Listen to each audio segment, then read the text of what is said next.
नमस्कार दोस्तों, मैं Parasnath life high study IAS में आपका स्वागत है।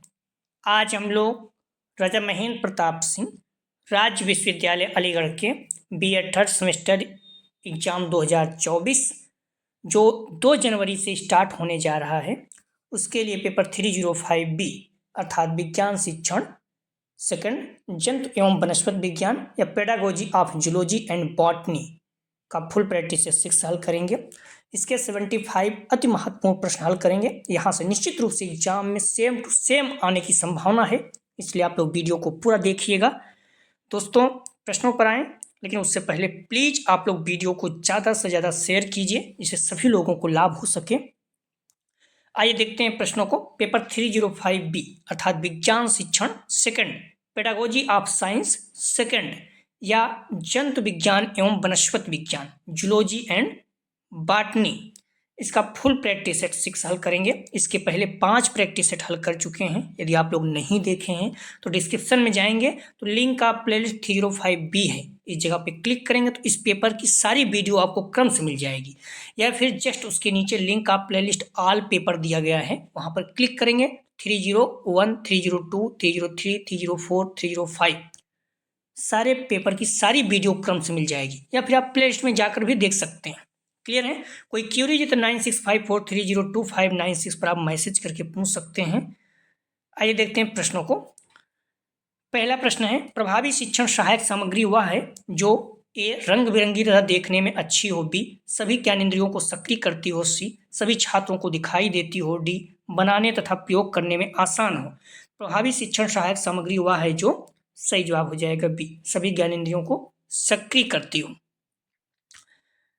प्रभावी शिक्षण सहायक सामग्री के कुछ गुण निम्नलिखित हैं। वे सार्थक और उद्देश्यपूर्ण होनी चाहिए, वे सटीक होनी चाहिए, वे सरल होनी चाहिए, सस्ती होनी चाहिए, पर्याप्त रूप से छात्र द्वारा ठीक से देखा जाना चाहिए जिसके लिए वे हैं, वे नवीनतम होनी चाहिए, उन्हें सभी संख्याओं या इंद्रियों को सक्रिय करना चाहिए, वे आसानी से ले जाने योग्य होनी चाहिए, वे छात्रों के मानसिक स्तर के लिए उपयुक्त होनी चाहिए। क्लियर? उन्हें शिक्षार्थी को प्रेरित करना चाहिए। तो ये सारी चीज़ें खूबियाँ होनी चाहिए, विशेषताएं होनी चाहिए।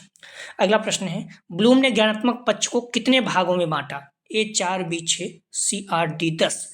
सही जवाब हो जाएगा बी 6। ध्यान रखना, ब्लूम ने ज्ञानात्मक पक्ष को 1956 में 6 भागों में बांटा। ज्ञान, बोध, अनुप्रयोग, विश्लेषण, संश्लेषण, मूल्यांकन, जिसमें सबसे निम्न ज्ञान है, सबसे उच्च मूल्यांकन है। इसी तरह से 3 पक्ष हैं, ज्ञानात्मक, भावात्मक, क्रियात्मक। भावात्मक पक्ष को किसने बांटा? कृथवाल ने 1964 में 6 पक्ष में। क्रियात्मक पक्ष को सिम्पसन ने 1969 में। तीनों आपको क्लियर होना चाहिए। तो आप लोग को क्लियर ये हो गया होगा कि आपका पेपर 2 जनवरी से दे दिया गया है। हालांकि 2 जनवरी से संभावना है कि बहुत कम ही स्टार्ट होने की, हो सकता है BSc BCom की स्टार्ट हो, बट याद रखो 10 जनवरी के आसपास आपका एग्जाम स्टार्ट हो जाएगा। ठीक है? तो कभी कभी तो 15 दिन लेट होता है BSc BCom वालों से, बट मैं मान के चल रहा हूँ कम से कम 10 के बाद या फिर 10 से आसपास स्टार्ट हो जाएगा। ठीक है? तो इस पर वीडियो बना चुका हूँ कब से एग्जाम स्टार्ट होगा, तो आप लोग जाकर देख लीजिए। 75 प्रश्न रहेगा, 65 प्रश्न हल करना होगा। ठीक है? पेडागोजी वाले 2-2 घंटे का 2 पेपर एक साथ मिल जाएगा, बाकी सभी में 2-2 घंटे रहेगा। 75 प्रश्न दिया रहेगा, 65 प्रश्न हल करना होगा। क्लियर है आप लोग? तो 26 प्रश्न आपको कम से कम सही होना चाहिए। प्रश्न है, प्रक्षेपित शिक्षण सामग्री का उदाहरण है ए बुलेटिन बोर्ड, बी अपारदर्शी प्रोजेक्टर, सी चित्र, डी टेलीविजन। तो प्रक्षेपित शिक्षण सामग्री का उदाहरण है, सही जवाब हो जाएगा बी अपारदर्शी प्रोजेक्टर। अगला प्रश्न है, निर्माणात्मक मूल्यांकन का मुख्य उद्देश्य क्या है? ए विद्यार्थियों को अगली कक्षा में प्रोन्नत करना, बी विद्यार्थी के अधिगम को बढ़ाना, सी कक्षा में सहयोग को बढ़ावा देना, डी अधिगम की कठिनाइयों को समझना। सही जवाब हो जाएगा बी विद्यार्थियों के अधिगम को बढ़ाना। सारे प्रश्न एग्जाम में आए हुए हैं, तो आप सभी प्रश्नों को अच्छे से तैयार कर लीजिए। अगला प्रश्न है, किस शिक्षण पद्धति में शिक्षक सक्रिय भागीदारी को प्रोत्साहित करने के लिए प्रश्नों की एक श्रृंखला प्रस्तुत करता है? ये समस्या आधारित विधि, प्रत्यक्ष विधि, सी मंटेसरी विधि, डी सुकराती विधि। सही जवाब हो जाएगा डी सुकराती विधि। अगला प्रश्न है, नियम जो विषय वस्तु की प्रस्तुतिकरण को आसान बनाते हैं कहलाते हैं? ए शिक्षण विधियां, बी शिक्षण के सूत्र, सी शिक्षण की तकनीक, डी शिक्षण की रणनीतियां। सही जवाब हो जाएगा बी शिक्षण के सूत्र।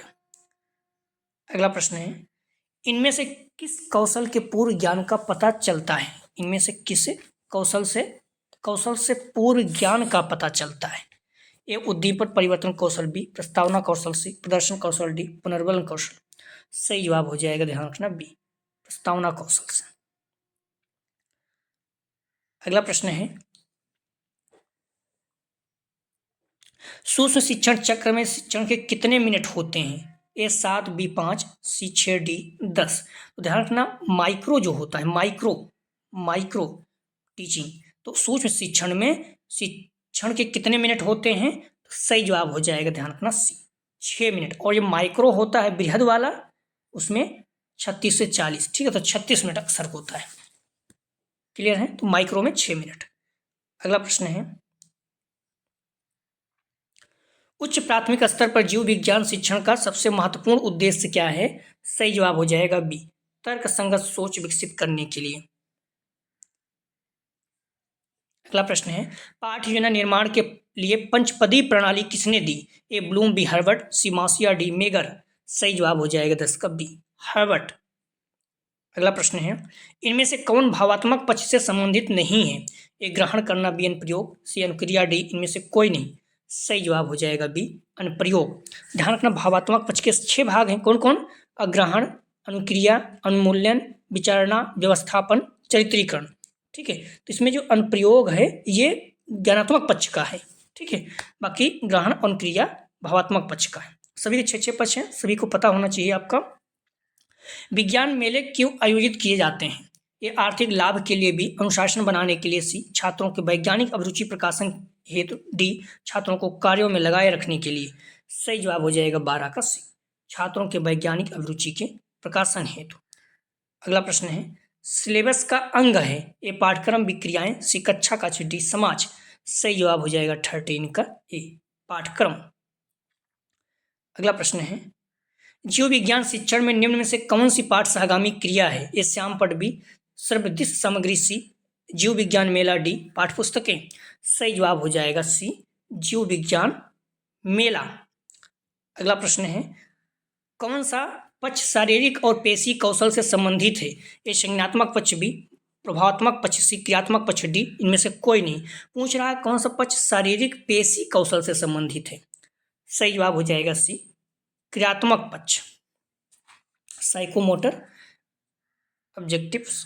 अगला प्रश्न है, समस्या समाधान विधि का दूसरा चरण कौन सा है? ए परिकल्पना का परीक्षण, बी समस्या का पहचान और परिभाषा, डी सी निष्कर्ष, डी परिकल्पना का निर्माण। समस्या समाधान विधि का दूसरा चरण कौन सा है? तो ध्यान रखना, डी परिकल्पना का निर्माण। अक्सर जब आप सर्च करोगे तो समस्या की पहचान और परिभाषा, जबकि समस्या की पहचान और परिभाषा तो पहला पॉइंट है, ठीक है, पहचान करना पहला पॉइंट होता है, तो परिकल्पना का निर्माण, ठीक है।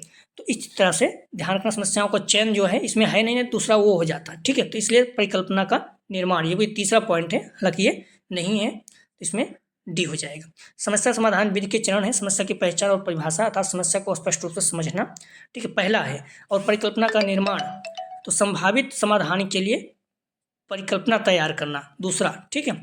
तीसरा परिकल्पना का परीक्षण, परिकल्पना का डेटा या प्रयोग के माध्यम से परीक्षण। निष्कर्ष, परिणामों के मूल्यांकन करके निष्कर्ष निकालना। पांचवा रिपोर्ट और समाधान का क्रियान्वयन, परिणाम को प्रस्तुत करना और समाधान लागू करना। अगला प्रश्न है, जब वास्तविक वस्तु का उपयोग करना संभव न हो तो उसके स्थान पर सर्वोत्तम शिक्षण सहायक सामग्री का उपयोग किया जा सकता है। ए चित्र, बी चार्ट, सी मॉडल, डी तस्वीरें। सही जवाब हो जाएगा, ध्यान रखना, सी मॉडल। अगला प्रश्न है,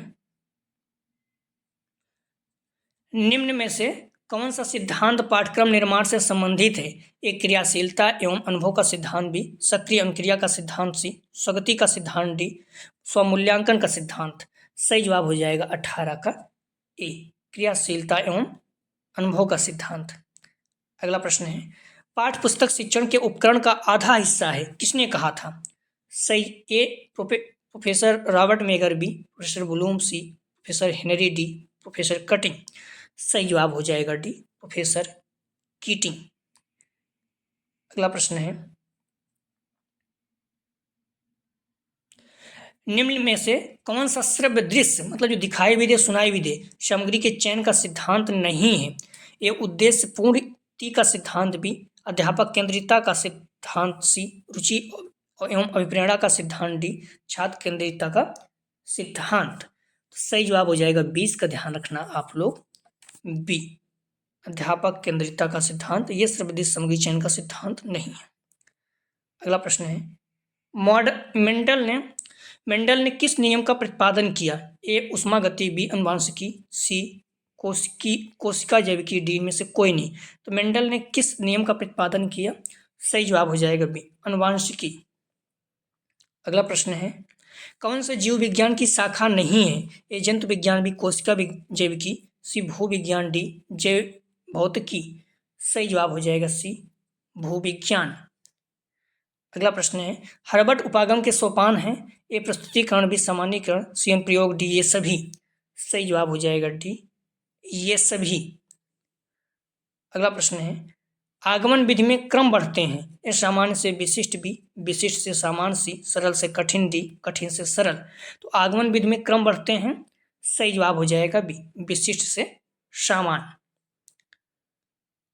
अगला प्रश्न है, कौन सी विधि करके सीखने पर बल देती है? ए, व्याख्यान विधि, बी, यात्रा एवं भ्रमण विधि, सी, योजना विधि, प्रदर्शन विधि। तो कौन सी विधि जो करके सीखने पर बल देती है? सही जवाब हो जाएगा सी, योजना विधि। ठीक है, तो योजना विधि जो है ये करके सीखने पर बल देती है। क्लियर है आप लोग?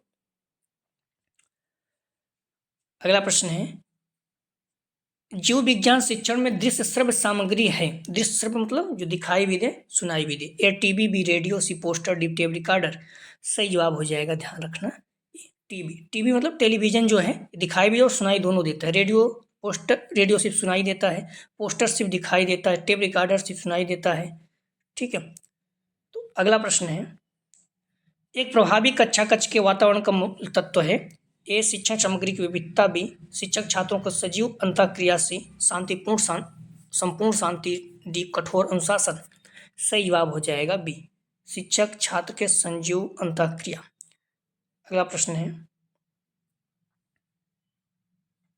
श्यामपट्ट के प्रयोग में कौन सी सावधानियां बरतनी चाहिए? ए, श्यामपट्ट पर लिखने की योजना पहले ही बनानी चाहिए, बी, श्यामपट्ट का कार्य पूरा होने पर उसे साफ कर देना चाहिए, सी, श्यामपट्ट के ऊपर लिखते समय मुंह से बोलते रहना चाहिए, डी, उपयुक्त सभी। सही जवाब हो जाएगा डी, उपयुक्त सभी। अगला प्रश्न है, श्रव्य दृश्य सामग्री वे सहायक सामग्री हैं जो सीखने की त्रिकोणीय प्रक्रिया यानी प्रेरणा, वर्गीकरण और उत्तेजना को पूरा करने में मदद करती है। ए, वर्तन, बी, कार्टर, बी, गुड, सी, मैककेन और Robert, D, Kinder, yes, James. सही जवाब हो जाएगा 29 का बी, कार्टर, बी, गुड।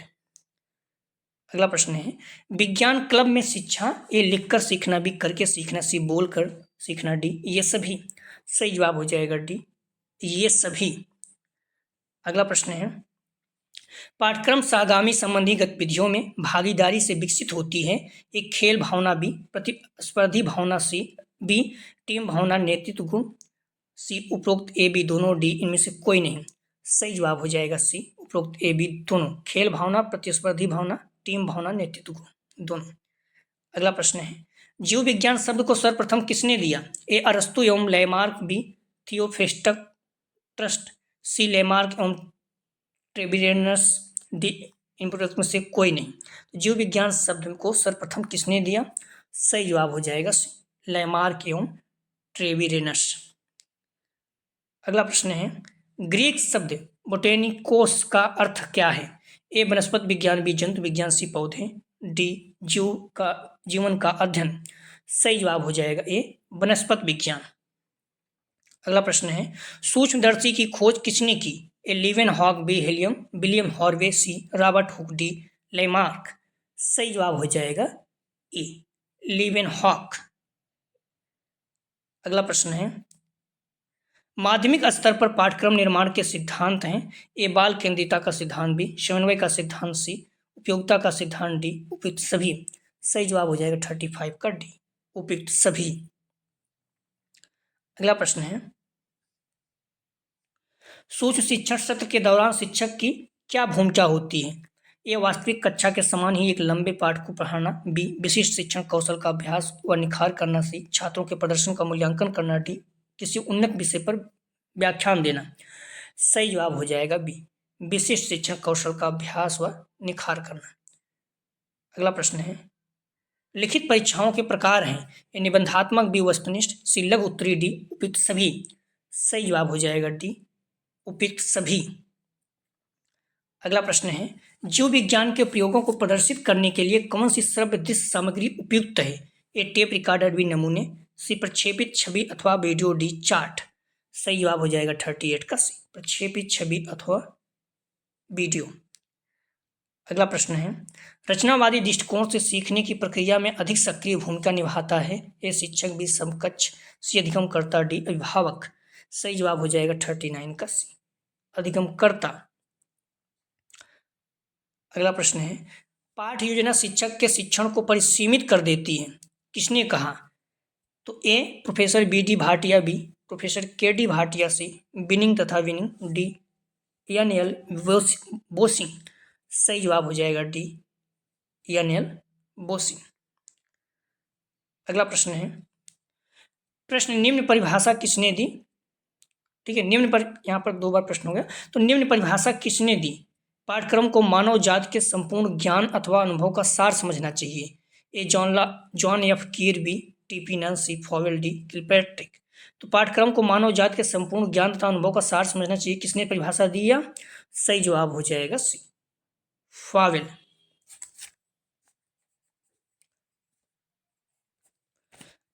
अगला प्रश्न है, निम्न में से छात्र केंद्रित शिक्षण विधि नहीं है? ये प्रदर्शन विधि, प्रयोगशाला विधि, सी ट्यूरिस्टिक विधि, प्रोजेक्ट विधि। सही जवाब हो जाएगा 42 का ए, प्रदर्शन विधि। अगला प्रश्न है, व्याख्यान विधि होती है? ये शिक्षक केंद्रित, बी बाल केंद्रित, सी पाठ्यक्रम केंद्रित, डी पर्यावरण केंद्रित। सही जवाब हो जाएगा ए, शिक्षक केंद्रित। अगला प्रश्न है, शिक्षण की परियोजना विधि को प्रतिपादित किया? A Kilpatrick, B Harvard, C D B S Bloom. सही जवाब हो जाएगा ए, किलपैट्रिक। अगला प्रश्न है, इनमें से कौन सी शिक्षण विधि नहीं है? ए निगमन विधि, बी आगमन विधि, सी प्रयोगशाला विधि, डी टोली विधि। सही जवाब हो जाएगा डी, टोली विधि जो है शिक्षण विधि नहीं। निगमन विधि, आगमन विधि, प्रयोगशाला विधि ये सभी शिक्षण विधि हैं। अगला प्रश्न है, निम्न में से किस विधि को ह्यूरिस्टिक विधि के नाम से जाना जाता है? ह्यूरिस्टिक विधि मतलब खोज विधि है। तो ए व्याख्यान विधि, बी प्ले वे विधि, सी खोज विधि, डी परियोजना विधि। तो सही जवाब हो जाएगा 46 का सी, खोज विधि। ह्यूरिस्टिक विधि का जो है इसको खोज विधि भी कहते हैं। अगला प्रश्न है, सूक्ष्म शिक्षण में किसका विकास होता है? ए मानसिक विकास, बी शारीरिक विकास, सी भावात्मक विकास, डी कौशल विकास। सही जवाब हो जाएगा डी, कौशल विकास। अगला प्रश्न है, न्यू विज्ञान शिक्षण में ब्लूम के ज्ञानात्मक स्तर में कौन सा पद संबंधित नहीं है? आपको पता है ज्ञानात्मक पक्ष में 6 पक्ष हैं। कौन कौन? ज्ञान, बोध, अनुप्रयोग, विश्लेषण, संश्लेषण, मूल्यांकन। इसमें कौन सा नहीं है? ए ज्ञान, बी बोध, सी अनुप्रयोग, डी ग्रहण करना। सही जवाब हो जाएगा, ध्यान रखना, क्लियर ही हो गया होगा, डी ग्रहण करना नहीं है। ज्ञान, बोध, अनुप्रयोग, संश्लेषण, विश्लेषण, मूल्यांकन है। तो ग्रहण किसमें है? ये भावात्मक में है, क्योंकि भावात्मक पक्ष के 6 पक्ष हैं। कौन कौन से?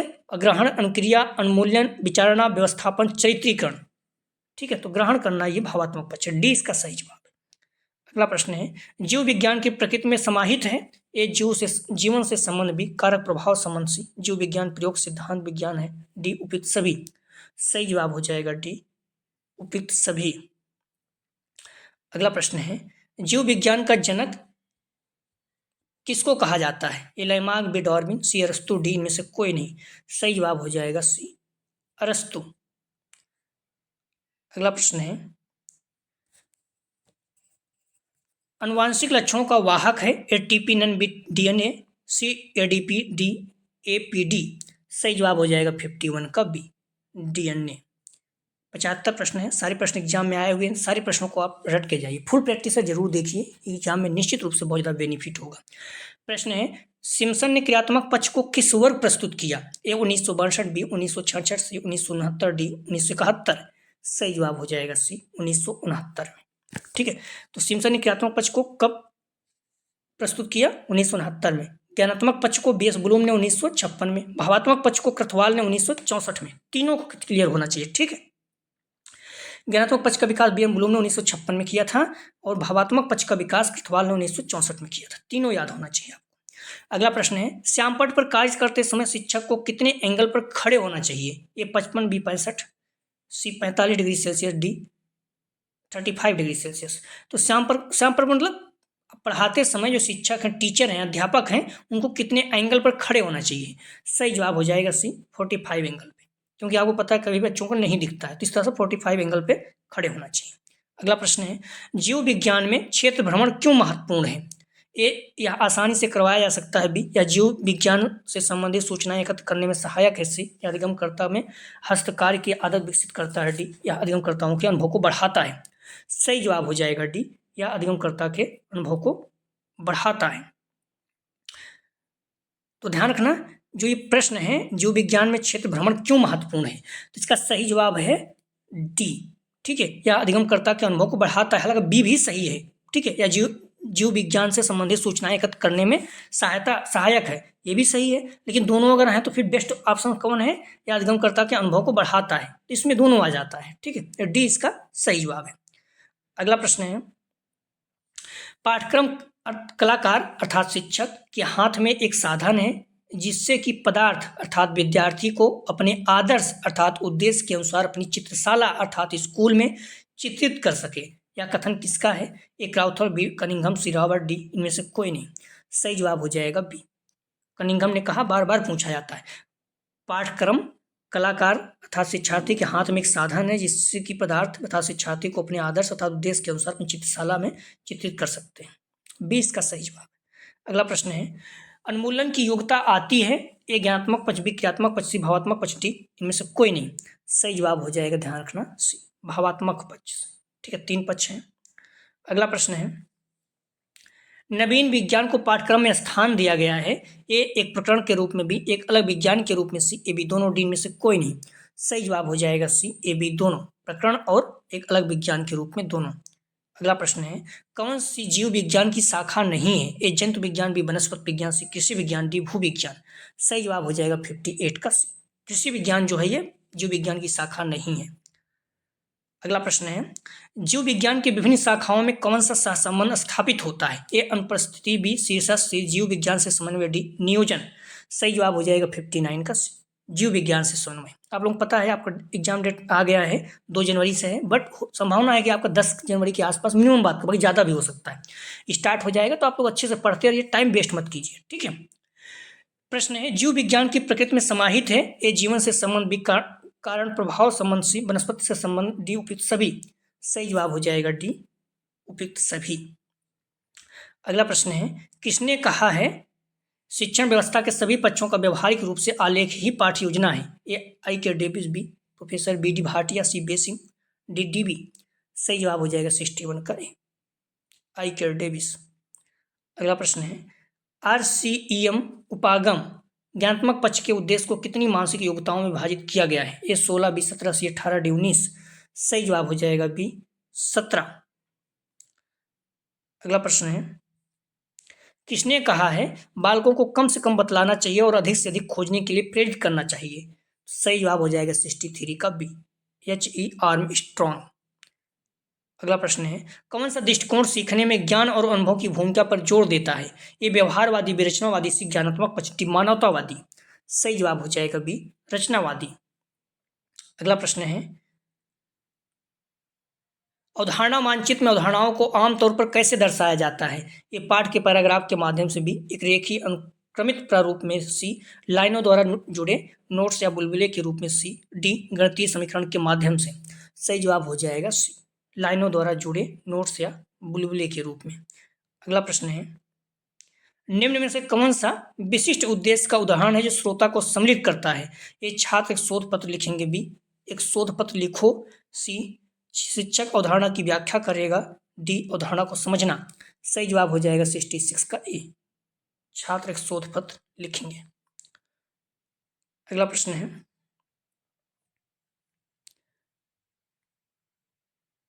किस किस प्रकार का यहाँ पर एक ही का रहेगा, तो किस किस प्रकार का पुनर्समानता व्यवहार से जुड़ा होता है?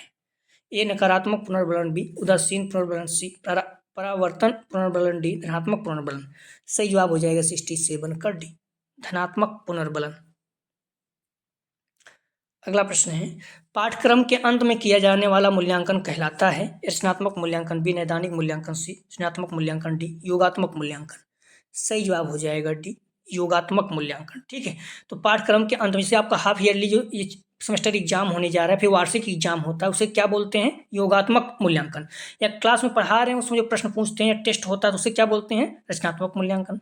ठीक है, अगला प्रश्न है, सबसे प्रभावी समाधान का चयन करना किस वर्ग के अंतर्गत आएगा? ए ज्ञान, बी बोध, सी संश्लेषण, डी मूल्यांकन। सही जवाब हो जाएगा, ध्यान रखना, डी मूल्यांकन। अगला प्रश्न है, निम्नलिखित में से सैद्धांतिक जीव विज्ञान की कौन सी शाखा नहीं है? ए वर्ग की, बी कोशिका विज्ञान, सी कृषि विज्ञान, डी भू विज्ञान। सही जवाब हो जाएगा सी कृषि विज्ञान। ये जो है जीव विज्ञान की शाखा नहीं है। किसी प्रश्न में संदेह तो आप लोग कमेंट सेक्शन में बता सकते हैं। ठीक है, और वीडियो को लाइक शेयर जरूर किया करें, निवेदन है। आपको पता है सब्जेक्ट अलग बच्चे हैं तो प्लीज़ वीडियो को लाइक और शेयर जरूर करें, कॉलेज के ग्रुप या जो भी फ्रेंड आपके बीएड कर रहे हैं। प्रश्न है, वाद विवाद, भाषण, सभा व प्रतियोगिक किस विकास से संबंधित पाठ सागामी क्रियाएं हैं? ये शारीरिक विकास, भी मानसिक विकास, सी नैतिक विकास, डी उपयुक्त सभी। सही जवाब हो जाएगा डी उपयुक्त सभी। अगला प्रश्न है, यदि कोई परीक्षण व्यक्तियों के एक ही समूह पर कई बार प्रशासित करने पर समान परिणाम देता है तो वह माना जाता है? ए विश्वसनीय, बी वस्तुनिष्ठ, सी वैध, डी मानकीकृत। सही जवाब हो जाएगा 72 का ए विश्वसनीय। अगला प्रश्न है, जीव विज्ञान शिक्षण में ई लर्निंग की संभावित चुनौती निम्नलिखित में से कौन सी है?